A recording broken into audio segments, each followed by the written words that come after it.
Hey guys, I'm Christian Roxas, and you're watching Rolling with Roxas. This is the show where I make it my mission to answer one question. What makes Toronto, Toronto? On this episode of Rolling with Roxas, we'll be slithering down on the Hogwarts Express to the world-famous Harry Potter bar, the Lockhart, where they'll be feeding me some potions and elixirs, and I'll be sipping on a goblet of fire. So let's check it out, guys, and let's get magical.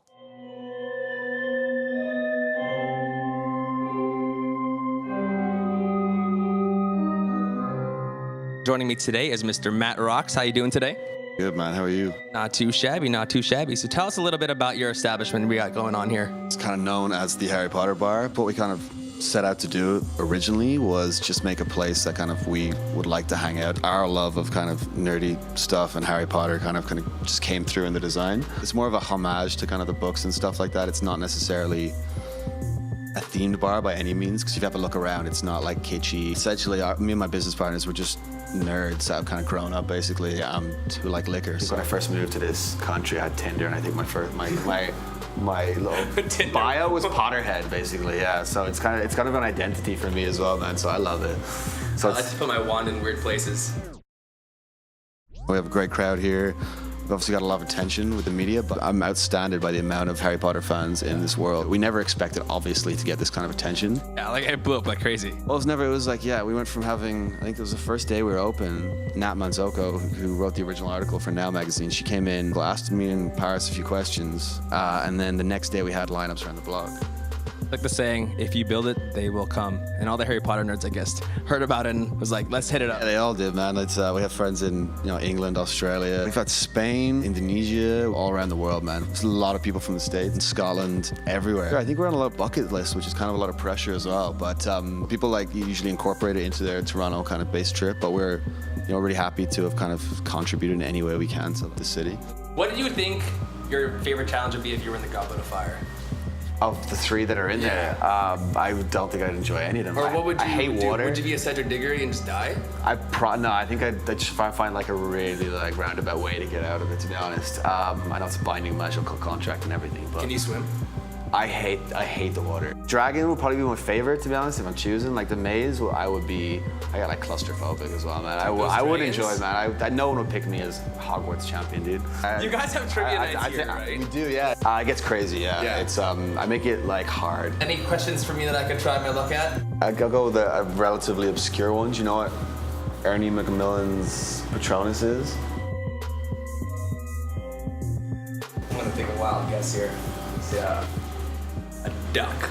That'd be an awesome Patronus. No, it's a boar, I think. A boar. That's all right, man. That was horrible. I thought I could do well because I'm pretty good at Harry Potter scene, but like I get my Seen it's ass dope, kicked here. If I were to ask you what house you would put me in, if you were the Sorting Hat and you were placed upon my head, what house would you put me in? Placed upon your head. Probably Hufflepuff, dude. You look like a Hufflepuff to me. Really? You wouldn't say Gryffindor or anything? That's no shame in being a Hufflepuff, man. Sorry, bro. I got the sword of Gryffindor in my car. Do you? No, I wish I did. I was so excited about it. Man. For a second, I was like, let's go. Talking about Hufflepuff. So I know it's really hard to get into the Gryffindor house, but I think it's like an unrealistic house. I believe that I'm a Hufflepuff, and I'm more than happy being so. I think they're the most inclusive house. I think the most relevant house. I like Hufflepuff. What are the vibes of a Hufflepuff house? Well, I think it's just a bunch of stoners, man. To be honest, like they're beside the kitchens. You gotta tickle a pear to get in. Like it's like. I changed my mind. I want to be Hufflepuff. They're gonna huff the puff, It's huff like the puff. I feel like they're just laid back and just chillers, man. I feel like Slytherin probably do a lot of blow, and Hufflepuff always smoke a lot of draw. That's why Slytherin always wins. Exactly. That's why they're so good. It's so intense. Always coked out. Always get to the snitch first. All right, so let's talk about what you're gonna be making for me today. What is your most Harry Potter drink that you guys got going on here? So our most popular and our kind of my favorite, and I know a lot of people's favorites, is the befuddlement draft, which is actually based off of a potion that's referenced in, I think it's the Half-Blood Prince. It's in a big plastic cauldron, goes on fire. Ooh, fancy. It's pretty fresh.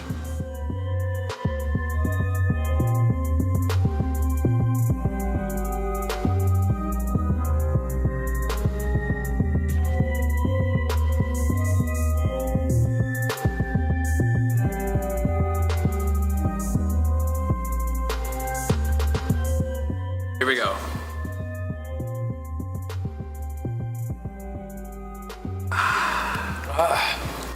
It's actually really refreshing. Super refreshing? Super refreshing. It's blue, it's gotta be refreshing. Who's my favorite flavor? Sound guy Matt enjoying his drink. And what is this bad boy called again? The befuddlement draft. The befuddlement draft. Right, nice and befuddled. Now befuddled. I'm about to be befuddled. Try saying befuddled once you're finished this guy and see what happens. We'll do some Harry Potter trivia once I finish that.